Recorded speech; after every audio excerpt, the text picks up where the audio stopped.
Hello, আমি Oliva and welcome back to my channel. আমি makeup টেকআপ করে রেডি হয়ে গেছি, এবার শুটিংয়ের জন্য বেরোবার। আজকে আমরা যাচ্ছি আউটডোর হচ্ছে তাজপুর আউটডোরে যাব, ফুল ইউনিট যাবে, প্রচুর মজা হবে। আমি তো খুব এক্সাইটেড, ওখানে প্রচুর ভালো ভালো সিন আছে। আমি যতদূর শুনেছি ওখানে ভলিবল খেলা আছে, তো আমি এবার বেরোবো। তার আগে আমি তোমাদেরকে একটা ইউজফুল জিনিস দেখাতে চাই। আমি ভেরি রিসেন্ট জিনিসটা কিনেছি, আমার তো খুব ভাল লেগেছে।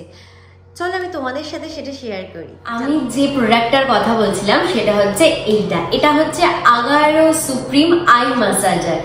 এটা সারাদিন পর নিজেকে রিলিফ অ্যান্ড রিল্যাক্সড রাখার জন্য একদম পারফেক্ট। তোমাদের হেডেক হলেও কিন্তু তোমরা এই প্রোডাক্টটা ইউজ করতে পারো।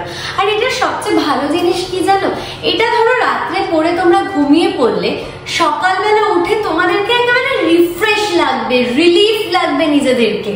এইটাতে 4টে বাটন আছে।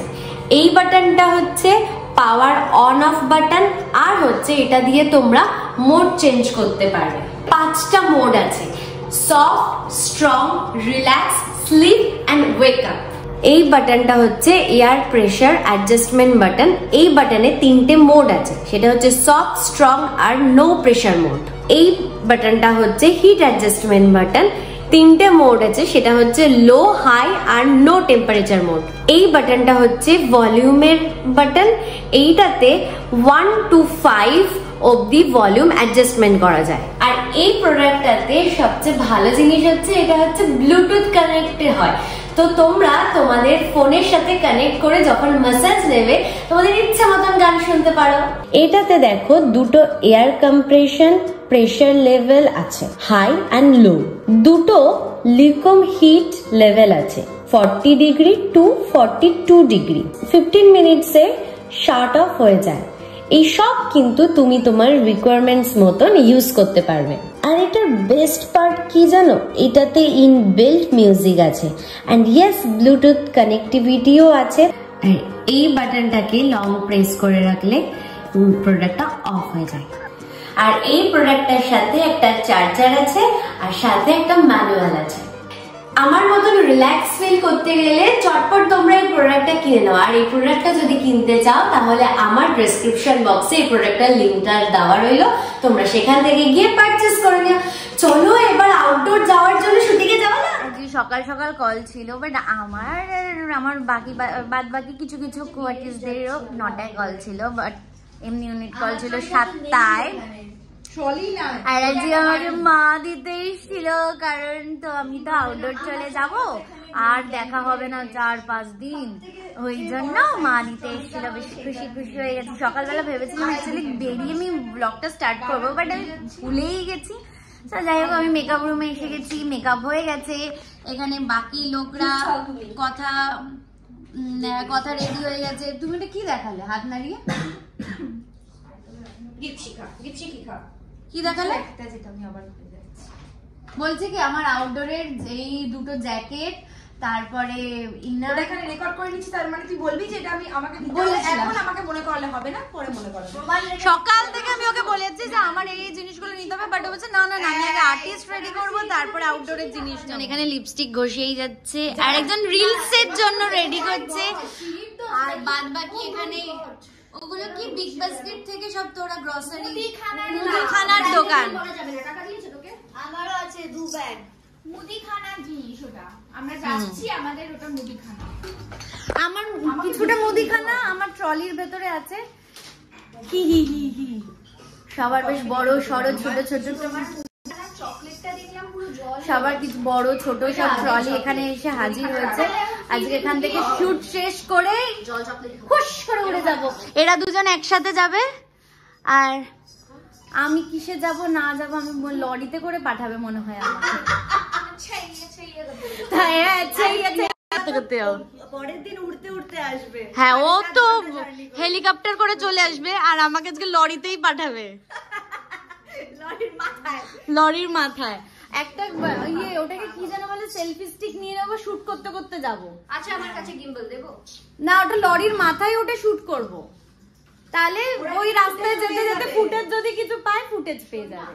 আর তোরা দুজনে গাড়িতে শুট করে নিবি, বুঝলি? জামাটাও পরে যাই, জামাটা হ্যাঁ কস্টিউমটা পরেই যা, তাহলে ওরাও খানিকটা ফুটেজ পেয়ে যাবে, সুবিধাই হবে। তাহলে আমরা 4 ঘন্টা লাগবে, 4 ঘন্টা তো 4 ঘন্টা 4টা ড্রেস চেঞ্জ করে 8টা এপিসোড। এই সবই কীর্তন হচ্ছে। যাই হোক, আমি এখন ব্রেকফাস্টে করতে বসেছি, করে নি, মাঝে সাঝে দেখাবো, তারপর আবার যখন বেরোবো তখন গল্প করবো তোমাদের সাথে। তারপর আমাদের মাঝখানে একজনকে দেখা গেছে, দেখা যাচ্ছে। কেমন ফিল হচ্ছে এত বছর পর এলি, 1 বছর পর এলি?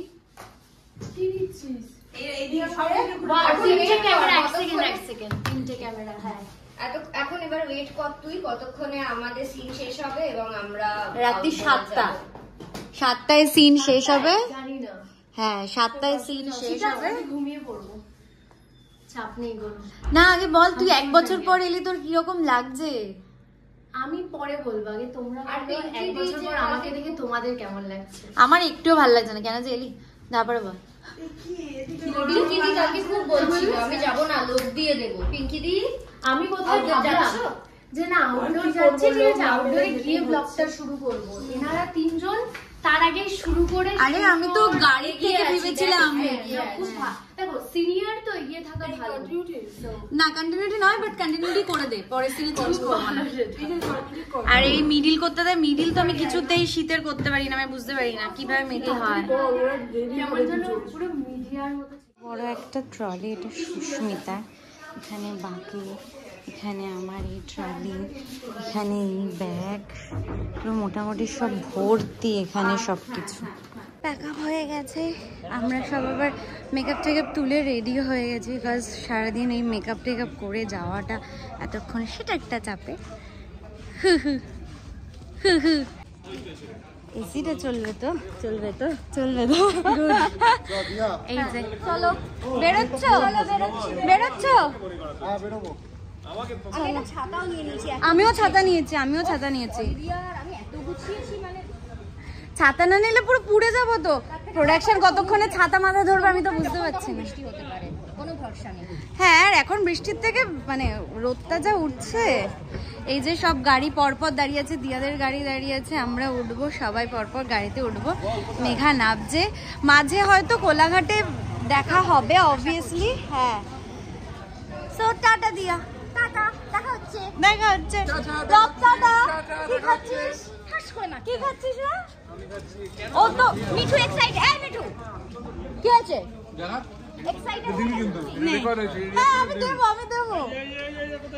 মিঠু দৌড়ে দৌড়ে এসছে। আমাদের গাড়ি ছেড়ে দিয়েছে, আমি মেঘা আর সামনে সিন্ধুদা আছে। বাবা কি নড়ছে, নড়েই তো। জাকিরদা যা গাড়ি চালাবে, আমি জাকিরদার গাড়িতে প্রথম উঠেছি। হ্যাঁ আমি প্রথম উঠেছি, বাট জাকিরদার গাড়ি সম্পর্কে এত শুনেছি, আজকে আমি সেটা এক্সপিরিয়েন্স করব। শুনেছি প্রচুর স্পিডে যায়, পুরো উড়ে নাকি চলে যায়। এই ওই বাস, এই তোদের বাস, ওই তো দাদা ভাই বাস দাঁড়িয়ে আছে এখানে, ওরা আছে। Tata tata.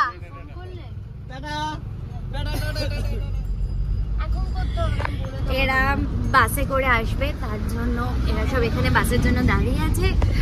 প্রচুর লোকজন, পুরো ভর্তি হবে, তারপরে এদের বাস ছাড়বে। আমরা বেরিয়ে গেছি, কিছু লোক আগে বেরিয়ে গেছে, রাস্তায় দেখাবে। আর এই যে সিন্টুদা, হাই। কি গো, কোন ব্রিজ ধরে যাব? আমরা থার্ড ব্রিজ, ফোর্থ ব্রিজ, আচ্ছা এমনি ব্রিজ। চলো যাওয়া যাক। ধরে নবান্নয় গেছি, নবান্নয় ঘুরে টুরে তারপরে আবার পুরো খিদিরপুর ঘুরে এসছি। তারপরে দেখি প্রোডাকশন আসেনি, প্রোডাকশন এই মাত্র। হ্যাঁ বাস, আমরা তো কখন বেরিয়েছি। এদের সব খাওয়া দাওয়া হয়ে গেছে, তোদের খাওয়া দাওয়া হয়ে গেছে তো? এবার তোরা বেরিয়ে যাবি। আমরা তোরা এইসব খাচ্ছিস বলে কোলাঘাটে নেবে। বাকি টিম ওরা বেরিয়ে গেল, কারণ ওদের খাওয়া দাওয়া সব ডান। আর আমি, মেঘা আর আমাদের গাড়িতে যে সিন্টুদা ছিল সাউন্ডের, আমরা 11 জন এবার খাওয়া দাওয়া করবো। প্রোডাকশনের বাসটা যেটা আসছে, যেটাতে বাকি সবাই আছে, ওরা একটু এগিয়ে গিয়ে দাঁড়িয়েছে, ওদের হাত দেখালাম, ওরা বুঝতে পারিনি। দেখি এখানে কি খাবার দাবার পাওয়া যায়, খেয়ে দিয়ে দেন বেরোতে হবে। বহু দিনের একজনের ইচ্ছে ছিল 2023 থেকে যে বাটার মাশরুম খাবে, ফাইনালি ও বাটার মাশরুম খাচ্ছে। আর আমি আর সিন্টু তো অমলেট নিয়ে বসেছি, বিকজ আমরা গাড়িতে আস্তে আস্তে মিয়ামারের খাবার দাবার খেয়েছি, পেট পেট আমরা হয়ে গেছে। আমি আর সিন্টু তো কি বলবো, সরি আমি তো নিয়ে যাই। কি অদ্ভুত দেখো, হালকা খাবার, এটা হালকা খাবার আমরা খেয়ে দিয়ে নিই। খেয়ে যাবো, আমি বলছি তো 23 বছর ধরে অপেক্ষার অবসান হলো কি? বাবা বাইরের কুয়াশা দেখো, মানে আমাদের এখানে এই দিকটায়, কলকাতার এই দিকটা এতটা গরম পড়ে গেছে, বাট ওই মেদিনীপুর বা দীঘার ওই সাইডটা এত কুয়াশা, সামনেটায় জাস্ট কিচ্ছু দেখা যাচ্ছে না। আমাদের গাড়ি ফগ লাইট জ্বালিয়েও কিচ্ছু দেখতে পাচ্ছে না, তোমরা আশা করি দেখতেই পাচ্ছ। পুরো অন্ধকার, পুরো সাদা হয়ে আছে। এক তো চারদিক অন্ধকার, আর পুরো সাদা, কিচ্ছু এক হাত দূরে কিছু দেখা যাচ্ছে না। কি অবস্থা! ফাইনালি হোটেলে এসে পৌঁছেছি, মল্লিকা রিসর্টে। একই জায়গা দিয়ে 10 বার করে ঘুরেছি, ঘুরে ঘুরে ঘুরে ঘুরে ফাইনালি এসে পৌঁছেছি। বিশাল বড় একটা জায়গা, যেটা সকালবেলা তোমাদেরকে খুব ভালো করে দেখাতে পারবো। এখন রুমে যাই, মানে খুব পাগল পাগল অবস্থা আর কি। ঘরটা খুবই সুন্দর, আমার তো বেশ ভালো লেগেছে। মানে আমি তোমাদের একবার ঘরটা জাস্ট ঘুরিয়ে দেখাই। আমি ঘরে ঢুকেই আগে নিজে একটু ফ্রেশ হলাম, জামা কাপড়টা চেঞ্জ করলাম, নাইটের সমস্ত জামা কাপড় পরে নিলাম। বাট আমার খুব ছোট্ট একটা ঘর, কিউট ঘর। বাইরেটা খুবই সুন্দর, খুবই মানে খুবই সুন্দর। বাইরে বিশাল জায়গা জুড়ে তোমার বাগান আছে, আর এখানে এক একটা ঘরের এক একটা রবীন্দ্রনাথ ঠাকুরেরই এক একটা নামের ঘর। আমার এটা দেখে বেশ ভালো লাগলো। আমি তোমাদের ঘরটা একটা জাস্ট দেখাই, দেখো সি, দেখো এখানে এটা বারান্দা, বারান্দাটা মাগো এই যে চারদিকে এরকম বাগান, এটা তোমরা দেখতে পাচ্ছ না, আমি তোমাদের কালকে সকালবেলা ডেফিনেটলি দেখাবো। একটা ছোট্ট সা বারান্দা, আর কিউট সা বারান্দা, আমি এটা আটকে দিই। আর এইটা হচ্ছে আমার পুরো রুম। আর আমি ওয়াশরুমটাও দেখতে হবে, আমি ওয়াশরুমটাও দেখে নিই। বাহ, এই হচ্ছে ওয়াশরুম। তো আর বাদ বাকি লোকজনরা অলরেডি রুমে চলে গেছে। এখন 1টা বাজে, কালকে আবার 9টায় কল। উঠে আমি তোমাদেরকে বাইরেটা দেখাবো। দেখি আমি আমার ব্লগটাকে এন্ড করবো। আর কালকের থেকে স্টার্ট হবে আউটডোর শুটিংয়ের ব্লগ। আমি আউটডোর শুটিংয়ে যতটা যা পারবো সবটা আমি তোমাদেরকে না দেখাতে পারলেও কিছু কিছু করে যেমন দেখাই ওরকম চেষ্টা করব। আপাতত টাটা, গুড নাইট। সবাইকে দেখাই, এটা ব্যাক ক্যামেরা, নিজেকে দেখাও, সবাইকে না দেখিয়ে। এই গুড মর্নিং। আমি আর স্নানটা আমার হয়ে গেছে, তোদের তো সেটা কারণে এই আমার হয়ে গেছে স্নান করে আমি আর কি, আমার স্নান হয়ে গেছে, দেখো ভালো করে না। বুঝলাম। আমি আগের দিনে জামা পরে নিয়েছি, সেটা আলাদা কথা। আমিও ওটাই পরবো, সেটাই হলো ব্যাপার। আর রাত্রি 3টের সময় আমি ওদের ঘরে গেছিলাম, আর আমি ঘুমোচ্ছি, এটা হনুমানের মতন একটা আওয়াজ। সত্যি ভাবে লোকে হনুমান, ওর নামটা বলো না, ওর নামটা খুব খারাপ। টিকটিকি।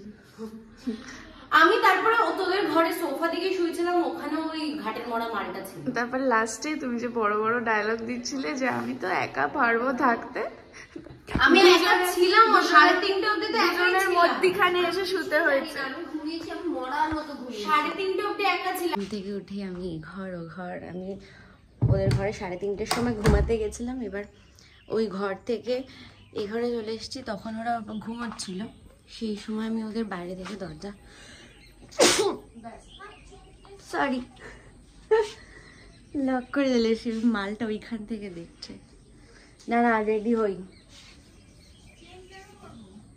তো কেন একটা অদ্ভুত স্কিন হয়ে গেছে, স্কিন কেয়ার করতে হবে। রেডি ফেডি হয়ে আর তোমাদেরকে বাইরের জায়গাটা দেখাবো বলছিলাম, জাস্ট দেখো। এটা আমার ঘর থেকে ভিউটা।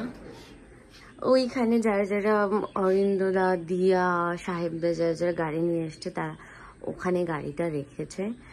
আর এই যে চারিদিকের ভিউ, প্রত্যেকটা বাড়িতে ঘরে সুন্দর সুন্দর একটা নাম লেখা আছে। আমার তো বেশ ভালো লেগেছে ব্যাপারটা। আমি আর বক বক করে সময়টা নষ্ট করব না, কারণ 9টায় কল। আমি এবার ফাটাফাট রেডিটা হয়ে আমাকে মেকআপ করতে বসতে হবে। আর আজকে সেট আপটা একটু ঘাটা, কারণ সবে আমরা এখানে এসছি, কোথায় কে মেকআপ করবো না করবো সেটা তো কেউ সেরকমভাবে জানি না। তো যাদের কাছে নিজেদের মেকআপ আছে তাদের নিজেরা করে নেবে আর কি। যাই হোক, তোমাদেরকে আসার ব্লগটা দেখালাম, আর এসে কি করেছি না করেছি সব কীর্তনটাই দেখালাম। তো এইটুকু ব্লগ যদি তোমাদের ভালো লাগে তাহলে please like, comment, share and subscribe করে দিও। আমি খুব তাড়াতাড়ি এই আউটডোর তাজপুরের গল্প আর ব্লগ তোমাদের সাথে শেয়ার করছি। আপাতত টাটা।